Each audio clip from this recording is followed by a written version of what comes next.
Right, good afternoon. Welcome to this Tony Wifi Television on Channel 33 and on the radio on 101.6, 101.7 FM. Many thanks to Sama Ibrahim Koma for bringing you the news brief. This day, as usual, is news and current affairs show that brings the news to your doorstep.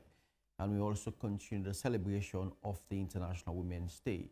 Well, in today's edition of the show, we shall be discussing the Men Association for Gender Equality today and yesterday, embarked on sensitization of ghetto youths in the eastern part of the country's capital city, Freetown, and they're actually promoting or creating the awareness of these young people to respect and promote women's rights in the country.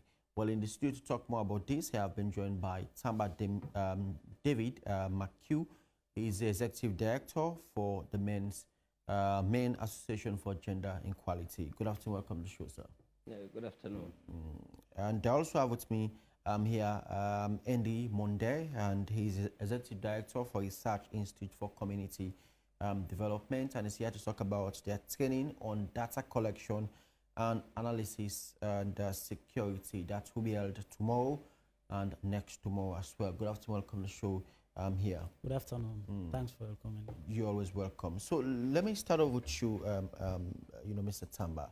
The issue about creating the awareness raising on gender issues is quite very slow in Sierra Leone, more especially on Men Association when it comes into that.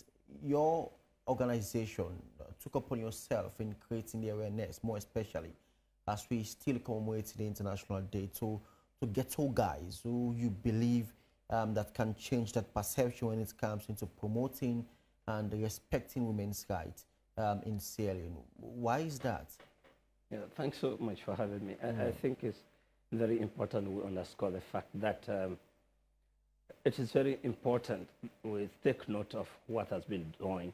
Initially, I want to let everybody know and accept the fact that Sierra Leone is making a progress as a nation. People, of course, from different and diverse views and aspirations can say, well, it's embarrassingly slow. But let's address the issue this way, in the common sense. For every system to grow, they need a structure. For every system to grow, you need a mechanism to be put in place so that it can go. At least Sierra Leone as a nation started up with building up policies like the Three Gender Act, the Sexual Offences Act, that have now been strengthened and made more stronger than what it was before. And the Child Rights Act and other policies have been there. The establishment of the Ministry of Gender and Children Affairs and the empowerment more on the Ministry of Social Welfare. These are all milestones that we need to show up as an indicator that there's progress. And to be able to work on some of these issues of violence and so forth, it's also need a two-track approach. In as much as we try to work as civil society organizations, parastatal institutions, government, DTBRs, right holders, policy makers, development partners, we should not also lose sense of the fact that most of these violence issues are being created and emancipated by men and boys. So leaving them undone, leaving them untouched, means we are going to have what we call a merry-go-round. So there's a very well reason why we should be talking to men and boys to see reason to accept this idea that we need to change our attitude, behavior, and practice. After all, summarily, women and girls are not exceptional people in society. They are our sisters, they are our girlfriends, they are our mothers, they are our aunties, they are our nieces, they are everybody. So why should we be saying creating harm on them instead of creating a security corridor to protect our loved ones? And that is the angle from which we come from. And we believe that talking with men, dialoguing with men, not a blame game per se, but sitting down with them to have a rethinking process can help solve the problem. Assuming if you don't talk to the warrior faction, then you are not making any progress. What if we have not spoken, or the government, past and present, have not been speaking with ROE? You and I wouldn't have been here. So the people and the sector responsible for this violence and the gender sector are men and boys. And if nobody is talking with them, then it means apparently we are making a merry-go-round. But I think with a two-track approach, working with policies, making empowerment, creating a security corridor, working with men and boys, and establishment like the family supporting the police that now establish what they call community policing and all those sectors can cumulatively come and make a huge impact. And that is where we come from. We meet with the Ghetto Guys, we tell them, in as much as you come here to make and feel fine, it is also good that you have people at the background, and you don't need to go and violate them. Yeah. So we sit down and discuss with them, and sometimes even find out why do people behave the way they behave. Until and unless you talk with somebody, you might not know. So that's very key, like you said. Some of them actually don't even know why they're actually behaving like that. Absolutely. Most of the time, the message is being coined with regards to women's rights and protecting them also. It's those elites only knows them with regards to them because they can able to read, they can able to understand exactly what it means of violating the rights of a woman. But these ghetto guys you guys targeted, they actually have no idea with regards to that. They only had about that, quote unquote, that you should protect women's rights. But in depth, in terms of them understanding what it means of violating women's rights, it's actually not been creating that platform to them. Going to them, do you think that perception will change in terms of them understanding exactly what it means? Yeah, yes, you are quite right, and I agree with that. And I also want you to understand that these ghetto guys constitute part of the society. They also have a role to play. They are not exceptional people, as I started with women and girls. They are our brothers, they are our cousins, they are our colleagues. So if situations and circumstances have militated, they are shifting from normal society and getting something exceptional that is being used as a springboard for violation against women and girls. It is our right also to go and harvest them and bring them back and say, guys, let's talk issues over. The very people you are violating, you have your sisters among them, you have your mothers among them. And one little thing I want to show to the forum and everybody that is listening is that little the men take into account that when you violate a woman, you are also bringing the retroactive action on men. If, for instance, may God forbid it, but your daughter is violated, you have the economic responsibility to take the issue up. It will cost you time, energy, effort, and resources to take them to police. You have to go to court and all those things. So you see, you are a secondary recipient of that violence, in as much as you are not a physical. So every violence you commit to one person has a long-term effect on other people and the sector of the thing. Secondly, we should also start to see that women's right is also part of human right. And the issue of violence against women is not only a human rights violation, but it's a human security issue. We know how many people have been trapped down as a result of violence, some have been tortured for life, some have been amputated, some even died. So it's a human security issue. It should not be treated as a women alone affair with the perception to say, oh, guys, come on, what are you saying? This is all about women and guys. No, it's a human security issue. It's a gross human rights violation, and it needs a priority attention like any other sector of the human rights articles that we are working on. The aspect of engaging the ghetto guys also is very key because sometimes, we know the deprived communities that most of them, they live, because this deprived community statistically tells you that they are very poor.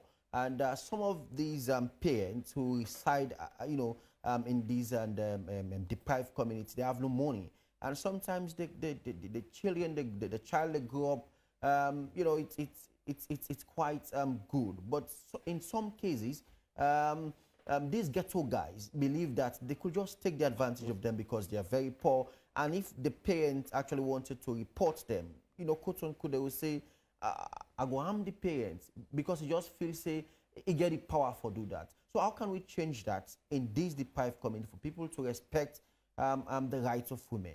Yeah, thanks again. I think I want to be very careful in handling that. Poverty, to me, is a relative term. Yeah, but so, we are saying they are poor. I say, but I want to, perhaps if time can permit me, to say they are underserved communities. Because poverty, you can have 10,000 and you say you are poor. I'm bankrupt, I'm cash strapped. And yet somebody is crying for 1,000. So it's a relative term depending on your status quo. So therefore, what I think, those people are not mentally poor. It is circumstances that militate them. So the first thing you try to work with this ghetto guy is to find out, why are you here? What do you do here? What makes you live here? What do you think is your feature in living in this community? Try to dialogue with them, because in as much as you may know a lot, but they know better than you possibly can, because they are themselves. So when you talk with them, you dialogue with them, you open forum. Sometimes you throw out igniting questions, and you take a back seat. You're fishing from them a lot of factors. And when you get all those items, then you can design a very good approach. Most of the approaches could be better up, rather than translating debate and table discussion to delivering results. So until and unless you are able to talk with them, you may be planning very poorly. And that is why we'll get to them, we'll discuss with them, we'll find out. Some people will tell you they are in a hideout. Something might have happened, and they want to hide on their face. I actually want to ask, what did they say with regards to your engagement you had with them? Well, for me, it has been very productive. It has been very nice. And some of them, I can tell you, we had a community action team. They themselves coming together with the community, with the Sierra Leone Family Support Unit of the police that are deployed in Porto Rico. As I speak with you now, Star TV and other guys are there. As I speak with you now, covering out some of the exercises. And we do it freely. Sometimes people are so afraid of them to say, if you get there in no-go area, they may end up, ransacking you. They can do anything. But it depends on your approach. Because for us, we don't go there as bosses. They are there. They live there. They know better than what we can possibly can. But what we do is open up the dialogue forum, discuss with them, fishing out some of the ideas and say, what if you think we'll go this way? What is the probability? Give the game, put the cards on the table, and sort it out with them. Don't you think this way is better off? Don't you think doing this one is there? And at last, you can see that some will say, okay, I'm interested, I stop in from 3, from 4, or whatever. I have 1 or 2 subjects. But do you think we can refer you if, as you are saying, they are poor, perhaps financially, but not mentally. But they can build on that and say, we can make what they call a referral pathway, which have been established by the GBV system in the country, the community of practice. They say, okay, go and do pre-professional skill. You can go to SLOIC. You can refer over there. Then you find themselves by transforming them, by making them more useful citizens, rather than just abandoning them. Because if you feel they are in the ghetto, they're in the hideout, they are there, and they are troublesome, they are troublemakers, and so forth, you leave them, then you are amplifying the situation. You are not mending it.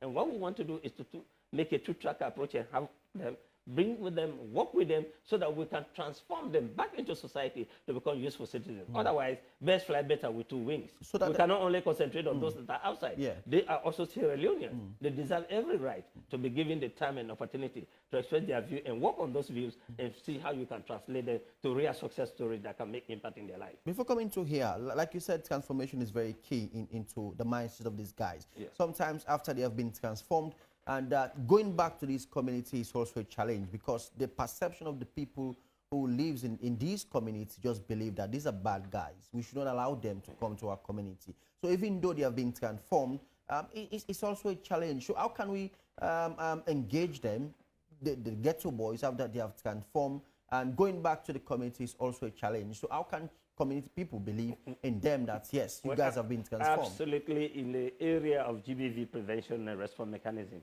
and probably in many other developmental sectors, this concept is not just entirely new. It is just fine-tuned to shoot up the kind of work people do. For instance, when GBV issue started, you will see that during the war, they call it the IDP, the internally displaced persons, the refugees and other people, especially the aged and the most vulnerable, unaccompanied minor and women and those kind of stuff.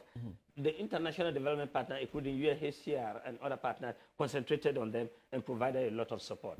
Unfortunately, many people did not understand that.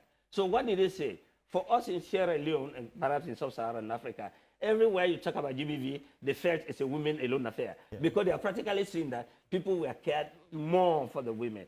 But it's about you and I. It's about men and women. It's about boys and girls. It's about society. It's about the population as a whole. But we are just saying those that stand at the extreme corner of embarrassment and who have been left out for so long, we need to bring them on board. Because ironically, I think my colleague will be talking about statistical data. Around the globe, I think every country, women and girls population surpasses you and I, the male. And there's a simple slogan in Africa that says what? Majority carry the vote. But they are not carrying the vote. A kind of leadership, a kind of support, a kind of service provided, a kind of, other sectors of development. So if majority carry the vote, then it is time that you and I think that women and girls are in majority, even in population density and control. So we should give them more time and opportunity. And the only way we do that, back on this issue of the Ghetto Guys, is to create a larger community awareness and trying to work on the mindset and change mindset of the people. To say, yes, I was perhaps not as better as I am today, some years back, if I'm making a reflection back. But because we passed through the process, we are fine-tuned, adapted, and a lot of adjustment, today we can deliver to people. So I think those boys and girls in those very deplorable underserved communities, as we call ghetto or other things, they can be as useful as you and I, and perhaps even better if they are given the opportunity and if the approach and the skills and competencies given to them is accurate and timely. But if we continue to abandon them, then you and I will not live in peace, because the day they are hungry, they are going to raid your house. I know. The day they are hungry, they are going to burglarize your place. Yeah. So the problem is we will not be solving the problem. We'll just be keeping it at that.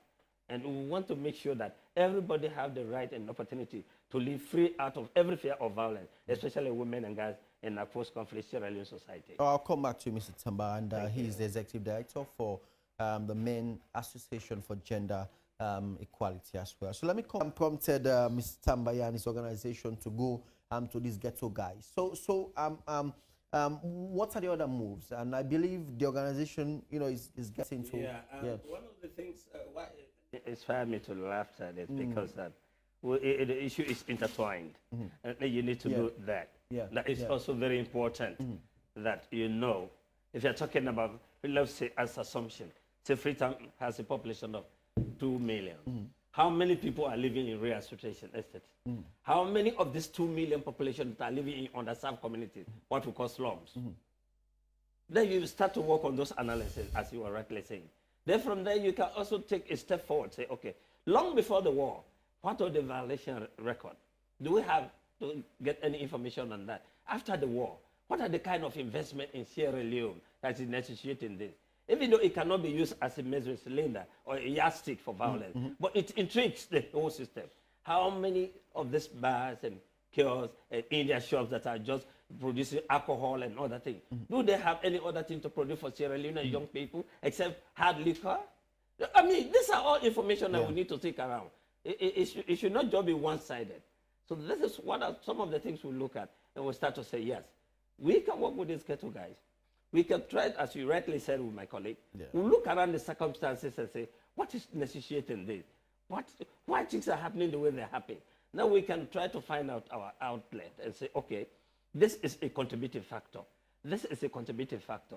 This is a contributing factor. Then we can send it to our line ministries and other institutions, as you were saying, for them to review. Next one. Okay, I'm fine. Well, keep to conduct research on that. So thank you so much. I appreciate that, actually. You have to make the system comic, and educative enough. Sure. But I'm just saying, we work with the upper slums community. There's an organization that works on research, as is rightly saying.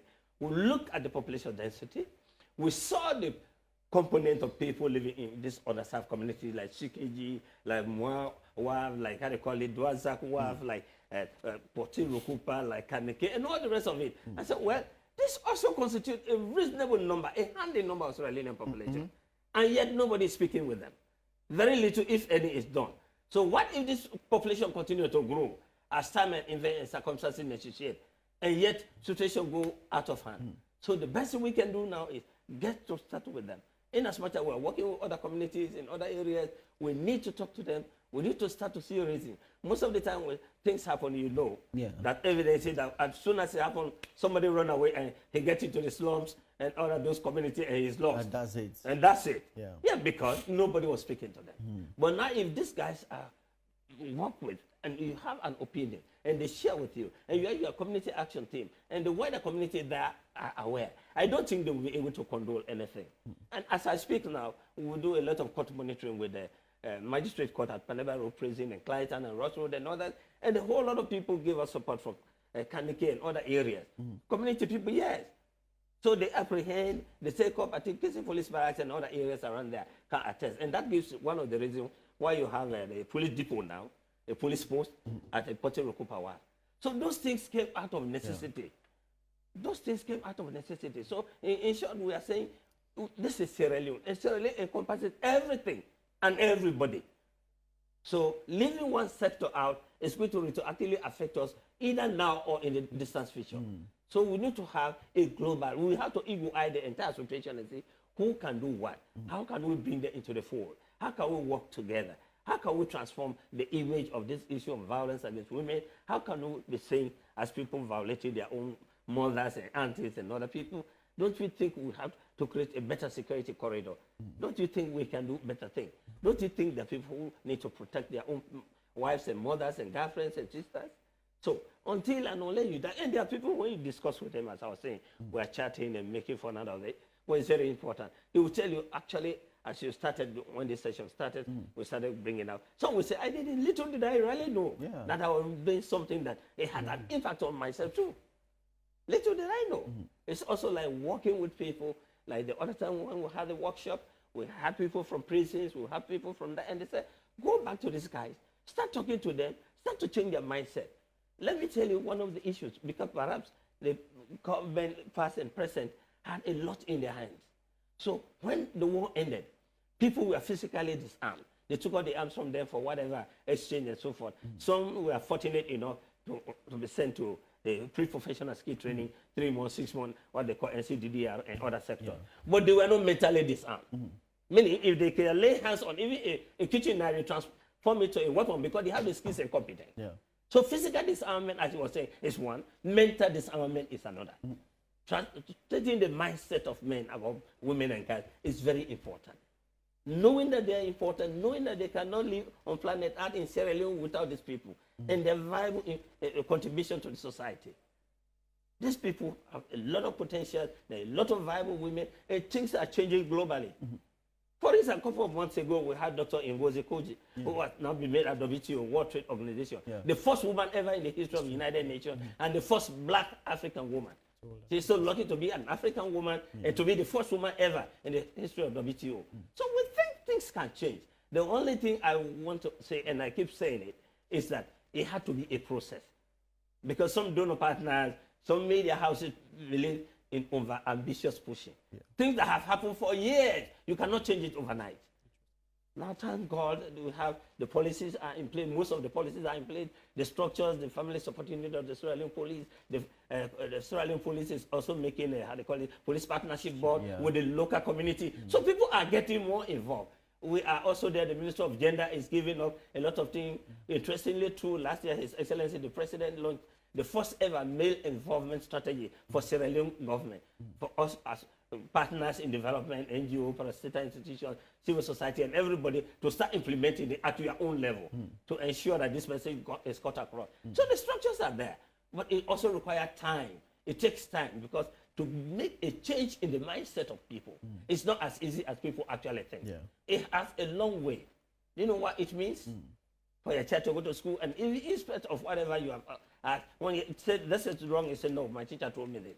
That is just an example to tell you that when a mindset is being fixed, for you to download it, to offset and fine-tune that process, it takes time, a lot of skills and competencies, energy, effort, and timing.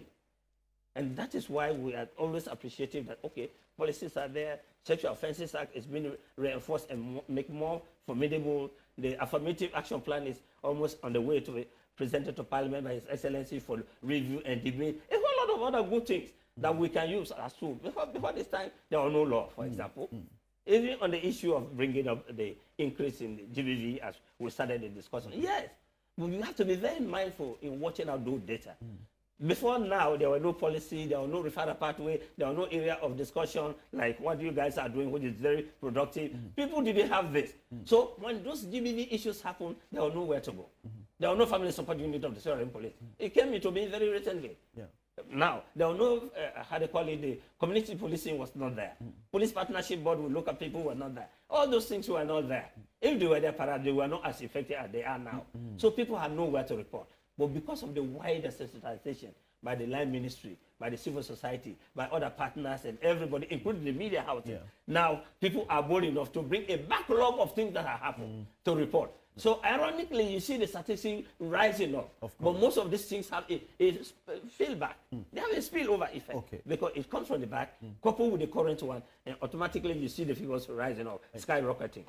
That's how it is. Like. Sure. Okay, we're rounding up now. So thank you very much, Chair. And let me come back to Mr. Tamba as we close. What will be your final thoughts with regards to your organization and what we should be expecting? I want to thank everybody and every listener and everybody who contributed in one way or the other, and to let them know that we should all work really to safeguard our sisters, our aunties, our mothers and women, and let them know above everything that women's right is a human right and it's also a human security issue, especially the issue of violence. And we should do everything that lies in our power to ensure that they are safe. Once they are safe, the home is safe, the children are safe, the family is safe, even the husbands and brothers are safe. So safety starts from home. Because if for any reason you are not safe from your home, then you don't enjoy any peace anywhere. So I want to let everybody know that, and that let's all work together with this community, and let's don't abandon them. Let's work with them. Let's bring them into the fold. You have a lot of resources, human resources there, that we can work and fine-tune, that could be beneficial to some of us and the nation at large. All right, thank you very much. And this will bring this edition to our face, into this edition of our program. This many thanks to my studio guest. Till tomorrow, have a blessed day as we continue to celebrate the International Women's Day. It's a week-long event, I believe. So continue the conversation and discuss the way forward. Have a blessed day, and bye for now. Good afternoon.